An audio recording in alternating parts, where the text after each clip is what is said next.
Assalamualaikum warahmatullahi wabarakatuh. Bagaimana keadaan kalian? Saya harapkan kalian dalam keadaan sehat-sehat saja. Baiklah, kita ketemu kembali dalam mata kuliah instrumentasi dan kendali. Instrumentasi ini adalah peralatan ukur, kendali ini adalah alat kontrol. Oke? Kita langsung saja. Kita mulai dulu dari sistem instrumentasi. Akhir-akhir nanti kita baru membahas kendalinya. Oke?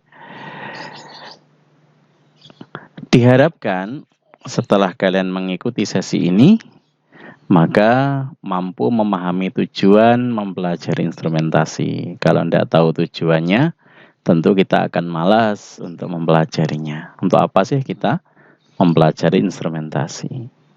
Kemudian setelah kita menguasai instrumentasi, kita memilih elemen-elemen sistem instrumentasi.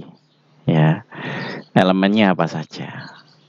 Kemudian bagaimana cara menyusunnya. Nah, kemudian nanti merangkai rangkaian instrumentasi. Nah, kemudian kita nilai hasil kerja kita tadi.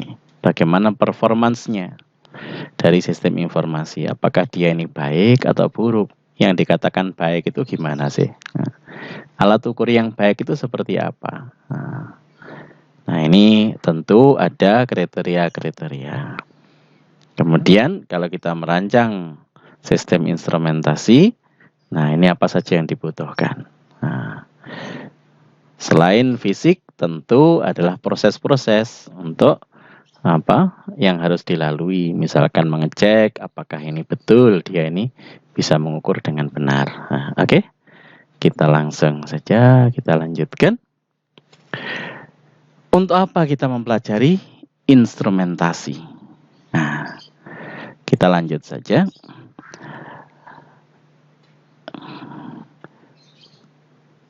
Alasan utama adalah kepentingan kita mengukur sesuatu. Kita tidak bisa lepas dari pengukuran. Misalkan kita beli tali, berapa panjangnya? Kalau dulu orang ukurnya sederhana, pakai depa. Oh ya, 1 depa, 2 depa. Nah, kalau yang beli orang tua, tangannya panjang, ya dapat banyak. Kalau anak kecil, tangannya pendek, ya dapat sedikit. Nah, akhirnya orang menetapkan, oh kakinya raja saja. Jadilah satuan British. Nah, akan tapi, wah kakinya raja British ini kan di Inggris sana, di setiap tempat tidak mungkin ada. Gimana? Akhirnya diputuskan 1 meter dengan ketetapan tertentu, jadilah penggaris. Nah, kita mudah sekali mendapatkan penggaris di mana-mana, sehingga kita bisa mengukur panjang. Nah, akan tapi ini punya kelemahan. Apa? Kalau yang kita ukur itu kecil sekali, nah ini kan cuma dalam milimeter paling. Kalau 1/10 milimeter gimana? Nggak bisa lagi mengukur kita. Maka orang membuat alat-alat supaya bisa mengukur lebih teliti lagi. Nah, contohnya adalah jangka sorong. Nah, di sini ada nonius. Nah, di sini angka 0. Kalau angka 0-nya lurus, berarti ini adalah hasil ukurnya ini. Kalau agak miring, maka dicari di sini. Nah, dicari sini mana yang lurus. Nah, nanti akan, oh ini lebih dari 10. Nah, misalkan 9, 2 lebih 2 mili, 2 cm lebih 2 mili, lebih 0,9 mili bisa di sini. Maka dengan jangka sorong ini kita bisa melihat 1/10 mili. Nah, bisa. Tapi lebih kecil lagi gimana? Maka orang bingung lagi, maka dibikin ulir. Nah, ulir ini kalau pitch-nya ini 1 mili, berarti 1 putaran ini dia maju cuma 1 mili. Maka dibagi lagi di sini. Jadilah mikrometer. Nah, kita lihat di sini. Nah, sini diputar ke sana, maka dia maju. Kalau 1 kali putaran dia maju 1 mili, berarti kalau ini dibagi 100, berarti 1/100 mili bisa dilihat. Nah, lebih dari itu, nah tentunya kita butuh kaca pembesar dan lain sebagainya. ya mungkin pakai mikroskop atau apa. Maka untuk memudahkan, orang membuat perangkat elektronika seperti ini. Sehingga dengan seperti ini, orang tidak perlu pakai kaca pembesar, tidak pakai mikroskop, langsung keluar angka di sini. Sehingga mudah, orang yang rabun pun bisa mengukur dengan tepat. Karena keluar angka, tinggal baca angka saja di sini. Nah, diputar-putar di sini. Nah, di sini ada alat elektronik yang merubah perpindahan ini, ya, perpindahan di sini menjadi angka-angka di sini, sehingga mudah. Nah, inilah instrumentasi. Pertama adalah ketelitian, supaya kita bisa lebih teliti mengukur. Nah, apalagi alasan yang lain? Ini tadi kan sudah tahu ketelitian supaya kita teliti. Masih banyak lagi alasan yang lain. Contohnya lagi adalah kemudahan. Nah, kita kalau ngukur pakai jangka sorong, wah jelimet ini ya, melihatnya merem-merem ya. Tapi dengan digital, alat ukur seperti yang ini, gampang sekali, tidak usah merem-merem ya, tidak usah ngeriyip-ngeriyip, langsung kelihatan angkanya di sini. Oke, ketelitian, kemudian kemudahan. Tentunya dengan mudah ini akan cepat, ngukurnya jadi lebih cepat. Oke, kemudian keamanan. Nah, misalkan yang diukur ini pH. pH ini keasaman, bisa juga kita rasakan dengan alat indera kita cicipi pakai lidah kita bisa. Tapi kalau asamnya begitu kuat kita cicipi pakai lidah, ya hancur lidah kita ya, dimakan alat itu. Tekanan misalkan, tekanan kita bisa mengukur pakai ya barometer, pakai apa ya, bisa. Tapi kalau tekanan tadi di dalam ketel uap yang panas gimana? Nah, kita tidak bisa ngukur ya. Maka dengan alat instrumentasi, kita pasang aja sensornya di dalam ketel uap, kita bisa tahu berapa tekanannya. Maka jadi aman. Instalasi nuklir dan lain sebagainya. Panas dari apa? Panas dari lahar gunung berapi. Nah, ini kalau kita ngirim orang untuk ngukur ke sana pakai termometer, ya, iya kalau tidak batuk, kalau pas batuk, ya kan kena batuknya. Ya. Oke, tapi cukup dengan alat instrumentasi kita pasang di sana, udah dikirim lewat internet. Nah, setiap saat bisa kirim kabar tanpa ada orang yang jadi korban di sana. Oke, inilah keamanan. Kemudian otomasi. Nah, kita bisa saja ngukur berapa ketinggian air di dalam tandon air. Setiap detik kita ukur lagi, setiap detik kita ukur lagi, ya capek ya. Maka kita pasang aja pelampung di sana, pasang sensor berupa pelampung ya, ketinggian air dapat diketahui. Nah, setelah ketahuan, maka dia bisa memerintahkan pompa supaya dia memompa air. Kita tidur ya, tapi dia jalan terus alat kita. Lihat ketinggian air, kalau dia ini kosong, maka pompanya dihidupkan. Kalau penuh, ya dimatikan. Jadi tidak sampai amber-amber. Inilah otomasi. Contoh saja ini.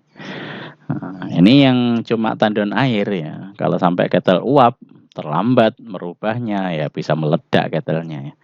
Ini bahaya. Maka dari itu, kita pakai instrumentasi. Maka banyak sekali sebenarnya alasan yang lain ya.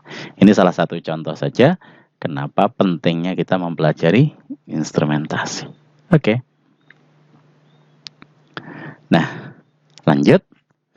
Sistem instrumentasi. Kalau kita mendengar kata-kata sistem, ini selalu ada lingkungannya. Jadi di sini ada inputnya dari lingkungan, kemudian ada outputnya. Input masuk ke dalam sistem, kemudian diproses di dalam sistem sini, kemudian jadilah output yang kita inginkan. Nah, oke, sebagai contoh, inputnya berupa tegangan listrik, voltase listrik. Ini adalah inputnya.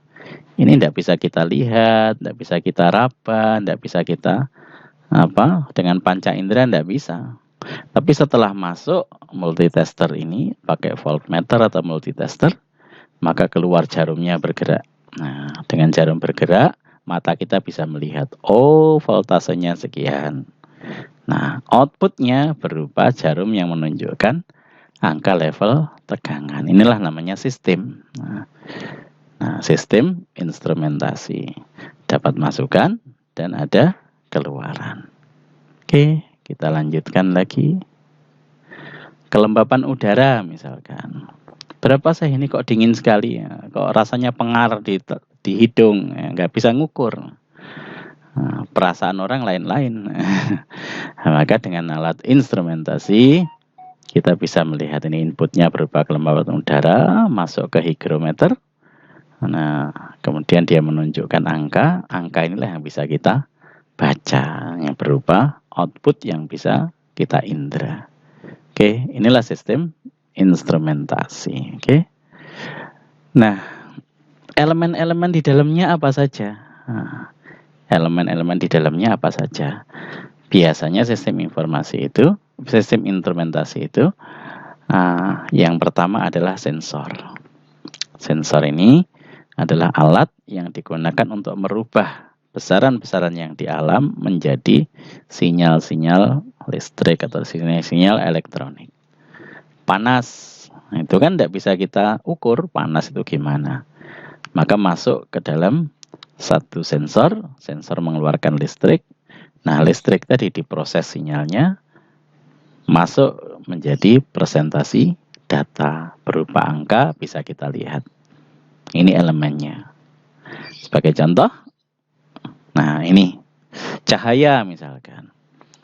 Cahaya diterima oleh LDR. Di sini ada light dependence resistor.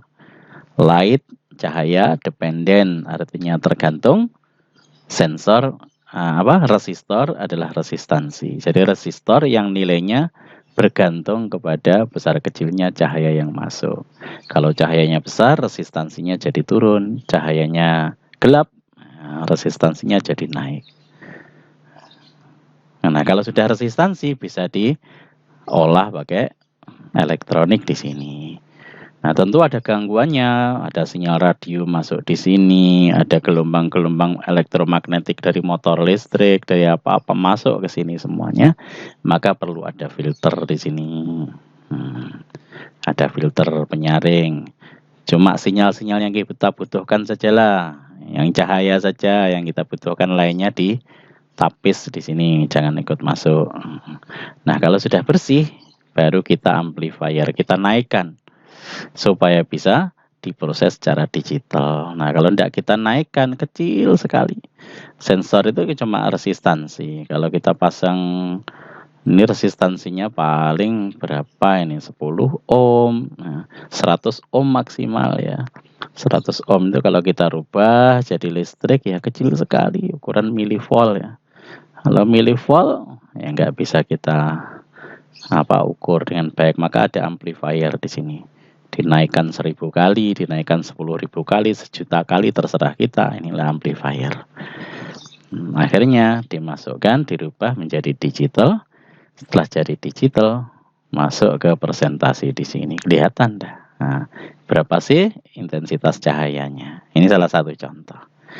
Oke, tidak usah risau dulu. Ini hanya sekedar contoh saja, ya. Apa itu LDR, apa itu pemroses sinyal, itu nanti kita pelajari belakangan. Yang intinya kita tahu elemen-elemen sistem informasi itu ini 3 ini. Ada sensor, ada pemroses sinyal, ada presentasi data. Oke, nah, kita lanjutkan. Nah, oke. Sementara di situ dulu, silahkan dipahami. Kalau belum paham, silahkan diulangi lagi videonya. Oke?